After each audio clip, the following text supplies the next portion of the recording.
In today's video, I'm going to teach you how to shoot a basic time-lapse using a digital SLR camera like this with an optional timer. Now, some cameras that you buy these days have got this timer built in. This particular model, this is the Sony Alpha 65 series, doesn't have the built-in timer, so this may or may not be applicable to you. But most cameras that you buy on the market today, either they have a built-in timer or you can connect the timer using the remote socket that most cameras will have. What we're going to do is we're going to shoot a series of 300 photos here. I'm going to use a 3-second interval. That'll take about 15 minutes to shoot. It's a little bit windy out here today, which is perfect because we're going to get some good action of the clouds. And I'm going to shoot this in two ways. I'm going to shoot it on this 4K Sony FDR AX100 4K video camera. I'm going to shoot the same scene with the video camera, and we're going to shoot one frame every 3 seconds on the 24 megapixel still camera. I'm going to shoot these photos in RAW mode, and then we'll process those into JPEGs once we get back to the studio. And I can show you the results between the two of them. You'll find that they probably will look pretty close. You can shoot a time-lapse with video equipment if you've got equipment that supports manual setup, such as this camera, where I have full control over the exposure, full control over the aperture. I can lock everything down. I can lock down the focus. Most video cameras, you won't get as good a results if you try to do a time lapse and speed it up in post, just because of the way video cameras process the signal. If you have a good one like this, you can actually get some pretty good results. But the shooting individual raw images at 24 megabytes per photo will still give me a superior picture. So let's set this up. I'm going to frame it up and shoot the same scene of the sky here over the next 15 minutes. We'll put the video together, and I'll give you some instruction on how to do that using Photoshop and Adobe Premiere. So the first thing I want to do is I want to set my camera up, and I need to set it up in manual mode. So I make sure that I've got the camera set for manual. That way I can set my aperture and my exposure and my ISO fully manual. You need to set your camera in manual mode because any light changes, like from the sun going behind clouds, etc., in automatic will cause the camera to try and compensate for that, and that will result in brightness variations throughout your time lapse. So you want to keep everything locked down. Also, another thing that you really need to do is you make sure you have your camera on a good sturdy tripod. Because if the camera gets moved by wind, for example, that is also going to create an unnatural looking picture. If your camera tripod is not heavy enough, it's a good idea to put sandbags on it to weigh it down. Anyway, I'm just going to frame up my shots here, and we're going to set this up and take some pictures. So what I've done is I've set my camera up in manual mode. I've framed the shot that I want, and now I'm going to start exposing those photos. So I've got the shot framed off, and all I need to do is go over to my timer. I've got my timer set for 300 photos at one frame every 3 seconds. So I start the camera. And to save battery, I'm going to turn off the back screen. Okay, now we're going to move the camera and shoot a different angle. I'm going to shoot a wider angle shot this time. I'll shoot another 300 photos, which is 10 seconds based on a 30 frame per second frame rate. When you're shooting for time lapse, it's important to calculate your frames that you're going to shoot based on what your time base is going to be. So if you're shooting for a 24 frame per second movie, you're going to shoot it based on 240 frames for a 10-second clip. I'm shooting everything in 30 frames. For one, it makes it a lot easier because I'm going to be intercutting stuff with the video camera. The video camera is running at 30 frames per second progressive at full 4K resolution. When you're shooting a time lapse, again, it's important to set your exposure, your aperture, and your shutter speed in manual before you actually start your shot, because you don't want to change that once you've started shooting. I prefer to shoot in full RAW images. Now, you can shoot in JPEG if you're limited on space. I run a 64 gig memory card in my camera, which will give me enough storage to shoot about 80 seconds or so of full quality 20 megapixel images. The advantage to shooting in RAW image mode is it gives me a lot more flexibility when it comes time to edit or process the pictures. I can go in after the fact, and even if my exposure is off by a couple of f-stops, I have the ability to tweak it in the computer to change the exposure. So I can brighten the picture or increase the contrast, desaturate, increase the color, etc. Anything I want to do, I can do in post-production without changing the actual image quality. Whereas you can do that with JPEGs, but JPEGs are already compressed, so you're going to lose a lot more quality doing so. And that's one of the big advantages of shooting in RAW mode. Anyway, I'm going to reset the camera here. We'll shoot the same scene. This time I'm going to shoot a wide shot so we can see the clouds moving. Pretty good cloud structure here behind me, and hopefully the rain will hold off long enough that I can get another 300 frames, and that should be plenty, I think, to demonstrate the basics on how to shoot a time-lapse. And I'll do some more videos in the future showing some more of the advanced features where we're going to get into actually processing those pictures in Photoshop, where I can bring out the highlights and stuff. But this one is just to basically give you a concept on how to do it, either using a good high-end video camera or more preferably using a digital SLR. Now I'm using a Sony here. This is not an SLR, it's actually an SLT. The advantage to a camera like this is that the eyepiece here is not actually looking through the lens. It's actually an electronic viewfinder, which gives me the great advantage that I can preview. I have a button on the camera, I can set my f-stop, and I can actually see what the image is going to look like, which gives you an advantage. So I would recommend, if you're going to buy a camera that you want to use for shooting time-lapse, that you get one that has an electronic viewfinder. That way, using the screen on the back is not a good accurate reference, especially when you're in bright sunlight or a brightly lit day. You can, with the eyepiece here, you can put your eye up to the camera, see exactly what the lens is going to see. It makes it just a little more easy to compose your pictures, and your results, I think, turn out a little bit better. Okay, I'm back at the studio, and now we're going to open up Photoshop, and we're going to process our JPEG, we're going to process our RAW files into JPEG. Now, I'm not going to make any changes to the files and stuff. I'm just going to use the automatic settings. It is possible to adjust color and contrast and exposure and everything else of the JPEG files. That is going to be for a future video when I get into some of the more advanced features. But right now, we're just going to open up Photoshop and process our pictures. So once Photoshop is opened, I'm going to select File, I'm going to select Scripts, I'm going to select Image Processor. Now this will open up a dialog box that I have to select where my files are located and where I'm going to put them. So I'll select my folder, and my files are located on my removable drive. And I've got them actually on hard drive number 5 because it's a new drive. So I navigate over to my RAW folder, and I've taken the files and I put them into 2 folders, as I did shoot 2 groups of 300 photos, so I'm going to process them separately. So folder 1 is the first shot, folder 2 is the second. Now I want to also select and put them into a separate folder, so I'm going to go back and I'm going to save them also to the same drive. So I'm going to go back to hard drive 5, and I'm going to go back to my time-lapse instructional, and I'm going to go to my JPEGs, and I'm going to save them in the JPEG folder. And that's all I have to do. And that'll actually create another folder under JPEG, which I can rename 1 and 2 after that. So then I just select the Run function. And what this is going to do is this is going to use the default settings of the image processor. It's going to load each of the photos one at a time from the raw image, and it's going to process them into a JPEG file. So I'm going to let this run through, do the 600 photos, and then we'll import them into a timeline under Photoshop and export them as 2 separate. I'm going to export them as 2 separate 4K video files, one for each clip, because I'm going to then use them in Adobe Premiere and intercut them with this video. So we're going to let the image processor go here for a few minutes, and we'll pick this up in a bit once this is done. This process here is going to take a few minutes to do it, as it is quite intensive computer power wise. And just so you are aware of how much space a 24 megapixel camera will shoot, each image is about 24 megabytes in size.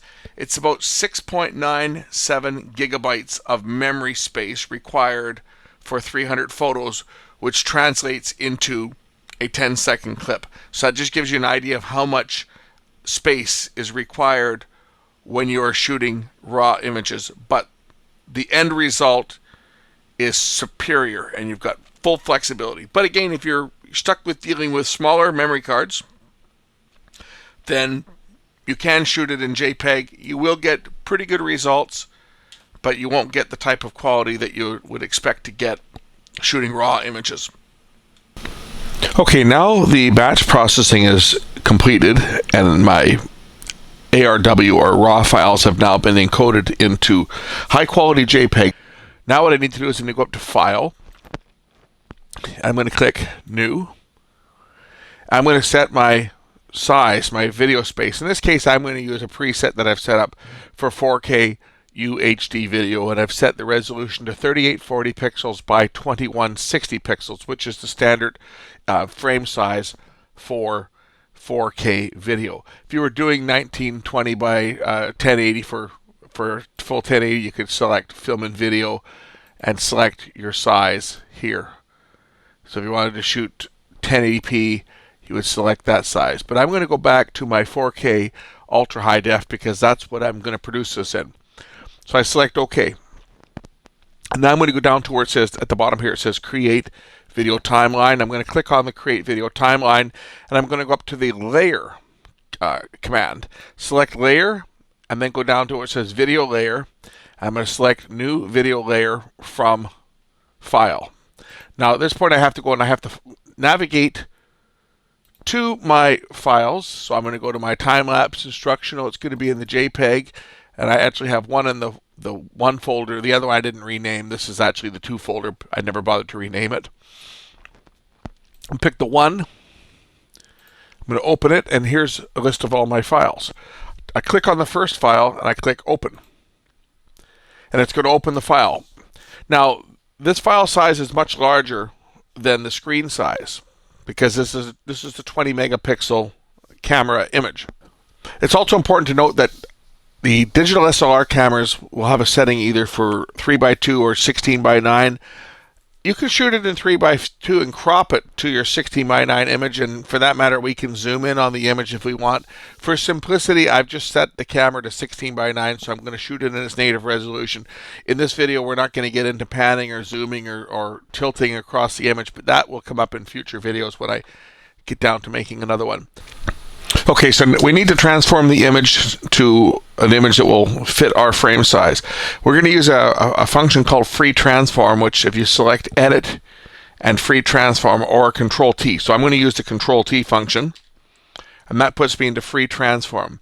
Now I'm going to shrink down my image size here by just holding down the Alt key and scrolling down my scroll wheel, and we'll see that this is my image size, but this is my frame size.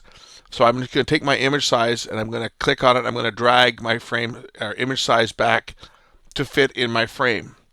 And that's all there is to it. Now I can hold the Alt key and zoom this back up to full size. And I'm happy with that. I can certainly enlarge it if I want to just take a portion, or if I want to make it smaller. If I want to just take a portion of the image, I could transform it over, center it, and so forth. But I want to use that entire image size because I shot it in 16:9 for a reason. If I shot it in 4:3 or any other format, then I would be able to zoom and pan. But I'm just going to resize here so that I've got the actual frame size, and then we're going to check the checkbox. That takes us out of free transform, and that's it. My images now are all sequential, and they're all loaded into the timeline, and it appears right down here. There's a 10-second timeline. Now, if I wanted to add the next section or next series, I could drag the next series, and I could align them all up here by just adding another layer to it, and it would give me a completed movie. For that matter, I could go and put my sound in Photoshop as well, as Photoshop CS6 supports sound. But in this case, I'm going to be exporting this just as an MP4 file, so that I can bring it into my Adobe Premiere program and work on it further, because I'm going to be intermixing this with live video from the video camera. So I want to render this out. So I'm going to go to File, Export, and Render Video.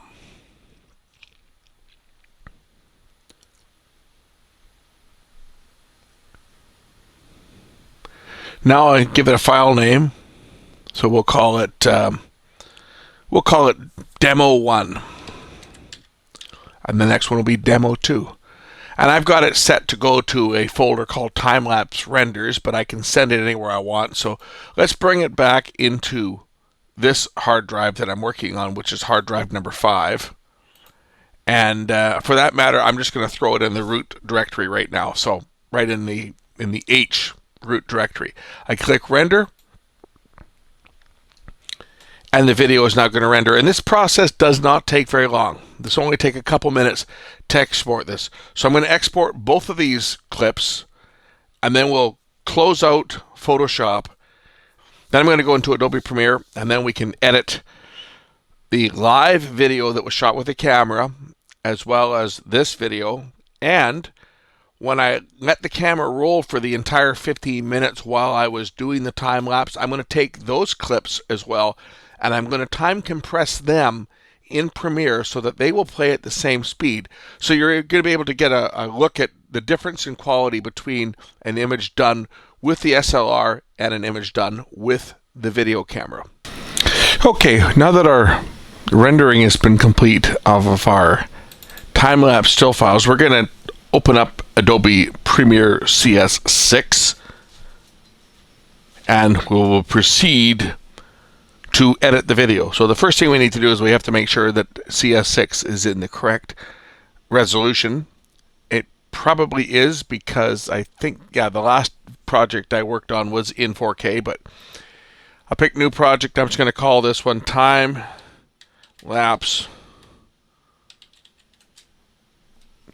for lack of a better word, time-lapse training. So I select OK. And it's going to ask me the frame size. Now, this being 4K, I'm using the HD 4K of the red R3D preset. So red R3D, and then go down to HD 4K, and the preset 4K 16:9 2997 is the correct preset to use for this type of camera, which is a Sony FDR AX100, but all of the other cameras that are in the same frame rate, this will work fine. It says for editing with the red R3D files at 4K resolutions, 3840 by 2160, 16:9 progressive, 29.9 frames per second, 48 kilohertz, 16-bit audio. That's what we want. So I'll select OK, and it will open up a timeline editor. So I'm going to navigate over. I know it's on hard drive 5. It's in my 4K video, and I've got desktop shots, which are basically the shots of the screen that you saw from the previous, well, you'll see them coming up here.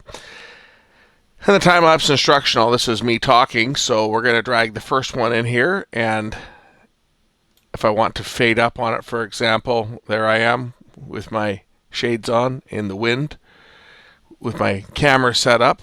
So if I want to fade up from black, for example, I can go into video transitions, go to dissolve, and then say fade up, cross dissolve. Drag that down and drop it, and then it'll, when I press the space bar, it will fade up. So now I'm going to proceed to cut this together. So as I continue to edit the production, I'm now going to bring in some of the shots that I did with the camera on the screen in the studio. Okay, I'm back at the studio, and now we're going to open up Photoshop. So now we're going to put these shots in, and then I'm going to time compress the actual video shots of the time lapse. Finished cutting my base shots together, so I'm going to take my first shot, which was demo 1, which I put in the root directory of my hard drive 5. We'll take demo 1 and we'll drag demo 1 in, which is just a 10-second clip, and that'll play back. And if we play it, this is what it's going to look like. So I can take that shot, but I also wanted to then take the shot that I did with the video camera, and we're going to time compress that. So that I go back to my 4K video. In this case, it was clip 1416. So I'm going to take clip 1416. I'm going to drag it down here. I want to kill the sound that was on there, so I'm going to pull a sound track down to one of the other timelines here, because there was sound on there while I was recording, and I'm just going to turn off the sound so I don't have to hear it play. Here's the live shot of real time, but I want to speed this up. So in the timeline, I'm going to just right click on that video shot, and I'm going to go to where it says speed duration, and I'm going to pick a new speed. Say I'm going to speed this up to 600%. Of course, I have the option that I can change the speed. So for example, if 600% isn't fast enough, I can go into time duration. I can say turn it up to 3000%. 3000% will bring that 15-minute clip down to, what about a 30-second clip, I guess? Yeah, 30-second clip. So if I want to bring it down even faster, I can go even higher. I can go to, say, 6000%.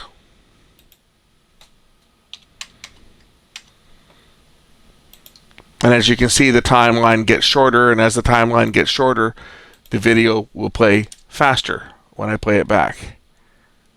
And it's not going to play in real time until I render it out, but you get the idea. There's what the video is going to look like. So we'll render these two clips together and compare the two of them.